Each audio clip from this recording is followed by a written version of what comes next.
पत्नी गुस्से में टिफिन पैक करती है और अपने पति के सामने रखकर कहती है, लो खाओ इसे। शाम को पति दफ्तर से घर लौटता है, बिस्तर पर बैठता है और किताब पढ़ने लगता है। पत्नी कमरे में आती है और गुस्से में कहती है, मैंने तुमसे कितनी बार कहा है जब मैं कमरे में आऊं तो तुम्हें बाहर चले जाना चाहिए।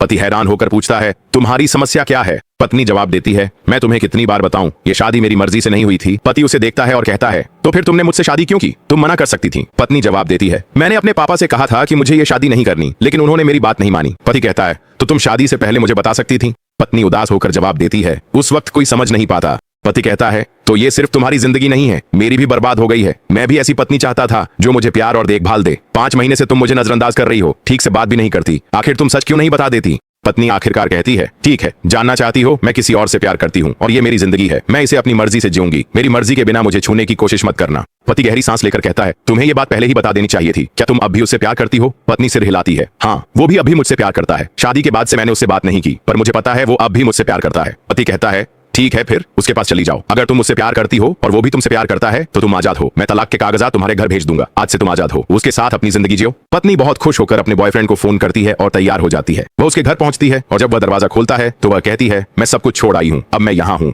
बॉयफ्रेंड हैरान होकर कहता है, सब कुछ छोड़ आई हो? क्या तुम पागल हो? मैं अब शादीशुदा हूँ। पत्नी अविश्वास से उसकी ओर देखती है, क्या तुमने शादी कर ली? बॉयफ्रेंड लापरवाही से जवाब देता है, हाँ बिल्कुल, तुम्हारी शादी के 3 महीने बाद मैंने भी शादी कर ली थी। क्या तुमने सोचा था कि मैं इंतजार करूंगा? पत्नी रोते हुए कहती है, लेकिन मैंने पति, घर, सब कुछ सिर्फ तुम्हारे लिए छोड़ दिया। बॉयफ्रेंड ठंडे स्वर में कहता है, और तुम क्या चाहती हो कि मैं अपनी पत्नी को तुम्हारे लिए छोड़ दूं? अब यहाँ से चली जाओ। अच्छा हुआ मेरी पत्नी गई हुई है, वरना तुमने तो झगड़ा खड़ा कर देना था। निकलो यहाँ से। वह उसके मुंह पर दरवाजा बंद कर देता है। टूटी हुई हालत में वह अपने पति के अपार्टमेंट लौटती है। दरवाजा खटखटाती है और उसे पुकारती है, लेकिन पड़ोस का एक युवक कहता है, मैडम, आपके पति ने फ्लैट बेच दिया और चले गए, वह अब यहाँ नहीं है। वह टूट जाती है और अपने पिता को फोन करती है, लेकिन उसके पिता कहते हैं, अब दोबारा मुझे फोन मत करना, मेरे लिए तुम मर चुकी हो। तुमने हमारी इज्जत मिट्टी में मिला दी, खुद को भी बर्बाद कर लिया। अब तुम्हारे जीने या मरने से कोई फर्क नहीं पड़ता। इस घर में कभी वापस मत आना। वो फोन काट देते हैं। पत्नी अकेली, टूटी और बेसहारा रह जाती है।